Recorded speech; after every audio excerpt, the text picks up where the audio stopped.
est-ce qu'il est à Topuria et est vraiment invincible? Qui peut battre le Matador, le champion des lightweight, qui a terrassé Volkanovski, qui a terrassé Max Holloway, qui a terrassé Monsieur Charlie de Bronx. Bref, il a battu tous vos chouchous, tous les anciens GOATs, tous les anciens cracks, des featherweight, des anciens champions du monde. Donc aujourd'hui, déjà, Erwin, est-ce que Ilia Topuria, sur cette année 2026, sur ce début d'année et en 2025, est-ce que c'est le pound for pound numéro 1? C'est le combattant littéralement le plus complet sur le circuit. Donc c'est le pound for pound numéro 1? Pour il moi, ne se met pas devant? Franchement, honnêtement, en fait, le truc, c'est que Topuria, la première fois, quand tu dis qu'après avoir battu Volkanovski, tu t'es dit, bon, ok, peut-être qu'il allait, ça serait pas genre, comme on pourrait dire dans WWE, ce serait un côté un peu part-time, mais on l'a vu une fois, après, peut-être que les autres fois, on serait pas si impressionné que ça.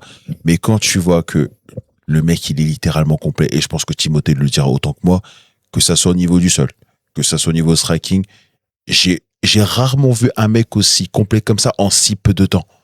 Donc pour moi, je pense que c'est littéralement l'invincible de cette division. C'est ça? Totalement. Bon, je me vois pas comme... Honnêtement, j'ai du mal à voir quelqu'un de la catégorie tenir contre lui, d'accord, mais le battre, non. J'ai un peu du mal. Sur l'année 25-26, on va dire, c'est lui le pound for pound numéro 1. Et non. C'est qui? Il y a Islam Makhachev. Islam Makhachev, il y a Datis, notre ami, qui en parle en commentaire. Parce que Islam Makhachev est devenu champion dans une deuxième catégorie. Double champ. Il a battu un record. Enfin, égalisé un record. Il a égalé le record d'Anderson Silva avec les 16 victoires d'affilée. Bientôt et parce que... Bientôt dans le rétro. Bientôt dans le rétro. Le record. Ah, Anderson, je pense malheureusement que le record tombera au prochain combat de Makhachev. Puis surtout, Makhachev, là où je le mettrais quand même devant Topuria, c'est que pour l'instant, il y a eu plus de défense de titre. Et il y a quand même vraiment un statut de numéro 1 qu'il a réussi à confirmer sur le long terme. Ce que Topuria a fait est extrêmement fort. Et pour moi, c'est le deuxième derrière Islam. Mais pour l'instant, Islam a quand même une petite marge d'avance. Il y a ce statut de double champ que Topuria a aussi, puisqu'il est devenu champion en lightweight après avoir été champion dans la catégorie d'en dessous, exactement en 66 kilos. Mais je trouve qu'Islam est peut-être encore plus complet d'un point de vue technique. Là où par contre, je donnerais l'avantage à Topuria, c'est sur la puissance. Le flashball. Je sais pas ce qu'il a dans les points. Il faut qu'il nous dise. Il y a, my friend, tell us, parce que là, au bout d'un moment, c'est exceptionnel d'avoir autant de puissance. C'est même pas que la puissance, même, c'est robuste. Vous vous rappelez le coup qui s'est pris à un moment dans la mâchoire? La droite qui se prend, tu te dis, normalement, une personne sur deux finit KO là-dessus. Face à qui la droite? Ouais. Face à qui il prit la droite? Je sais plus, il faudrait que je me rappelle l'adversaire. Mais tu dis, mais en fait, il est resté debout, genre en mode, comme si de rien n'était. Je me dis, ok, c'est quoi Cyborg? Il est très très fort, mais je pense qu'Islam, pour l'instant, est aussi à un stade plus avancé de sa carrière, qui lui donne davantage de confiance. Et je pense que Topuria a encore peut-être quelque chose de supplémentaire à aller chercher.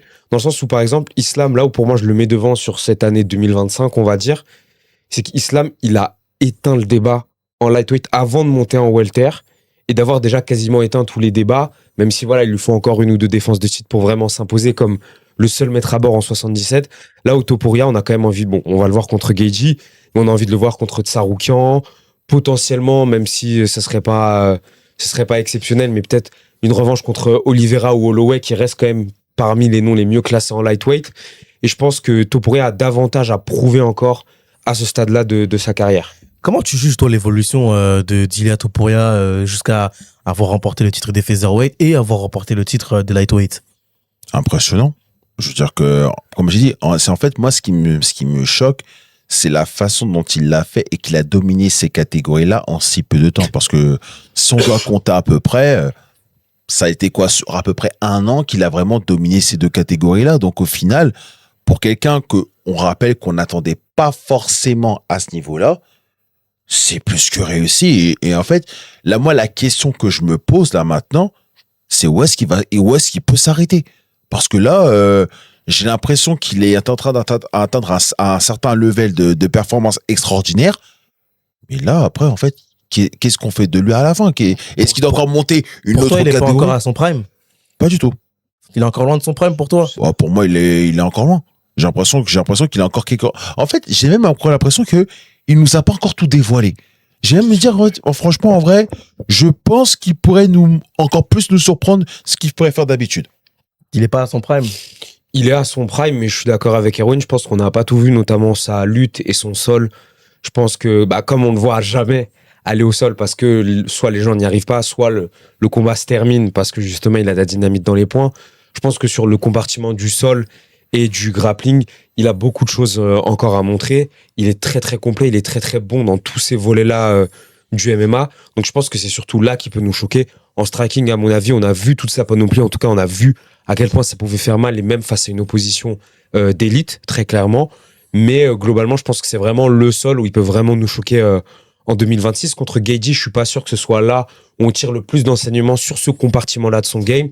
Ce sera plus contre un Tsarukyan, à mon avis, qui représente quand même un plus gros challenge. C'est la plus grosse menace. Alors peut-être pas qu'il aura eu à affronter au cours de sa carrière, parce que quand même Volkanovski à l'époque, en featherweight en tout cas, faisait vraiment office de cap quasiment infranchissable, même si bon voilà, au final il l'a couché au deuxième round.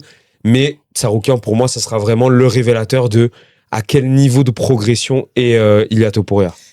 Le réel catalyseur de savoir est-ce que Topuria aura réellement dominé la catégorie des lightweight, ou est-ce que tu penses qu'il l'a déjà dominé, c'est ce combat face à Tsarukyan.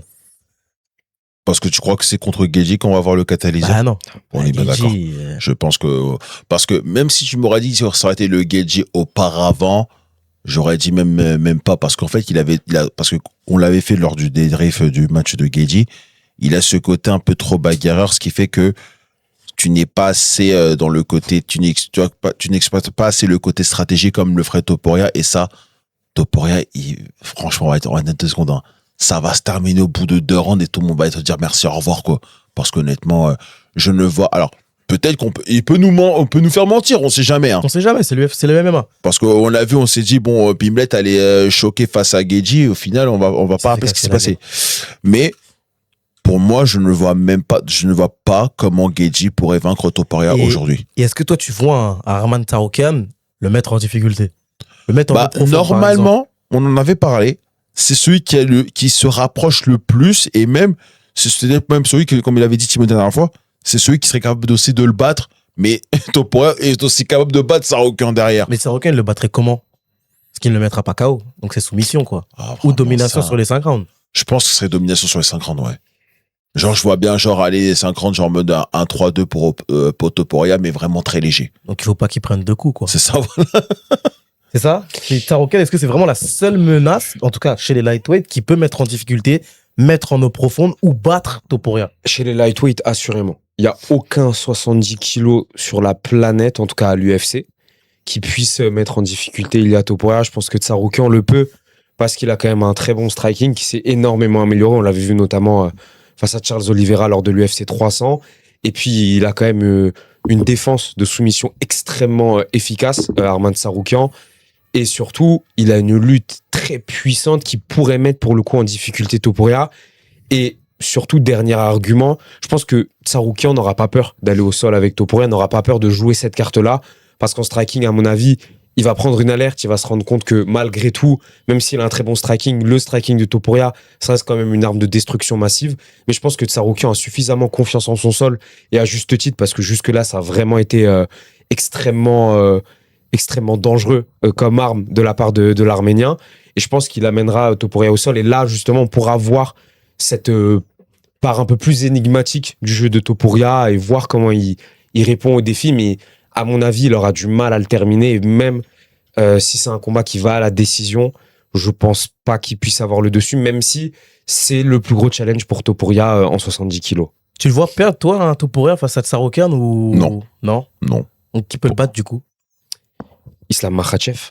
Islam Makhachev, pour moi, c'est le seul combattant de tout le roster UFC qui serait capable de battre Ilia Topuria. Et même ça, au final, c'est du 50-50 parce que déjà, Topuria a l'argument de un coup, il éteint la lumière. Et au-delà de ça, il y a quand même un bagage technique en striking et au sol qui peut lui permettre de rivaliser avec n'importe qui à l'UFC. Islam Makhachev. Mais tu le vois rivaliser au sol face à Makhachev? Rivaliser, c'est un bien grand mot, mais je le vois. Après, comme on l'a pas forcément vu au sol. Regarde ce que Volkanovski a proposé comme défense de lutte face à Makhachev sur le premier combat. Il avait été vrai. Au final, c'est vrai que sur certaines phases, Makhachev a dominé, mais Volkanovski avait bien défendu les prises de dos, se relevait assez vite lorsqu'il était amené au sol. Il fait les 5 rounds. Il fait les 5 rounds. Topuria, je pense, est capable de proposer une performance dans ce registre-là à peu près similaire. C'est un peu les mêmes physiques, Volkanovski et Topuria. Ils sont assez petits, assez trapus, ils ont un centre de gravité plutôt bas, ce qui peut être une plus-value ce qui peut être une plus-value en défense de lutte. Donc, je pense que Topuria, à défaut de vraiment faire jeu égal avec Makhachev au sol, peut quand même s'en sortir et en tout cas neutraliser ce qui est un problème pour tout le monde parce que le sol de Makhachev, on l'a vu dernièrement contre Jack Della Maddalena, c'est un bordel sans nom. Il n'a pas vu le jour. Ah, c'est un cauchemar. C'est un cauchemar. Il n'y a que Islam, du coup, qui peut vaincre Topuria. Bah après, pour moi, oui. J'ai envie de te dire oui, parce qu'au niveau de cette catégorie-là, pour moi, il n'y a que lui qui peut le faire. Je ne vois pas quelqu'un d'autre à ce niveau-là. Qu'est-ce qui. Même un Sarouken sur sa lutte, parce qu'on va parler de la lutte de l'Islam. Oui, mais après, j'ai envie de te dire que c'est. Comme on dit, il y aura les 5 rounds, ça c'est sûr. Je pense que si tu fais ce match-là, genre là, demain, il y a les 5 rounds, mais après, vu le bagage technique, comme il avait dit Timothée de Topuria, quand même, par rapport à Sarouken, je dis pas qu'il va pas tenir, hein, mais je pense que Topuria le battra à l'usure. Parce que c'est vraiment. Bon, il a été champion intérimaire, hein, mais c'est vraiment utile de faire Gaethje Topuria.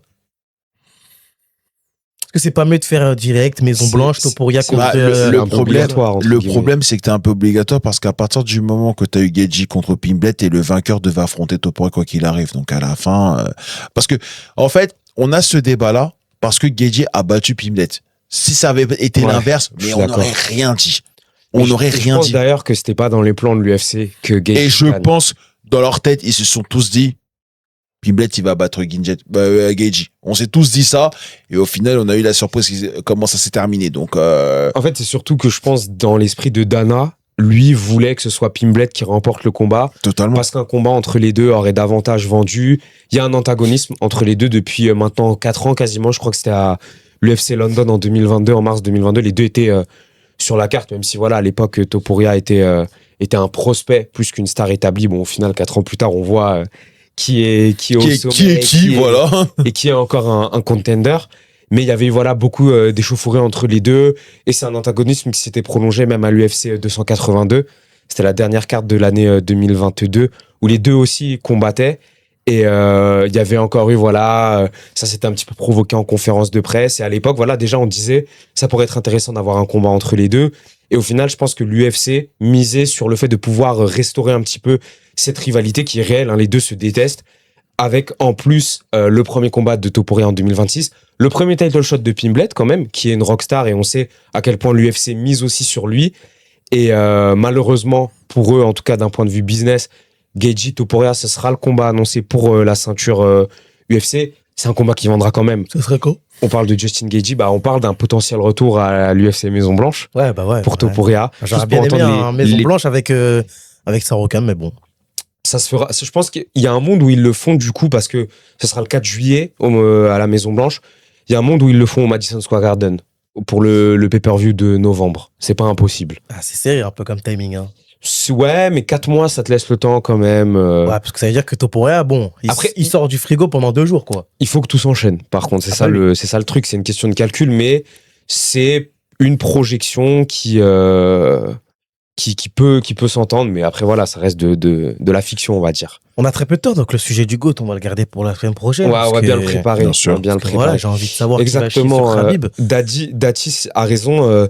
Le combat de Topuria, voilà, il avait pris un head kick. C'était contre Jay Herbert, un combattant anglais, plutôt bon combattant anglais. Et sur la même carte, Pimblet avait gagné son 2e combat par étranglement arrière. Voilà.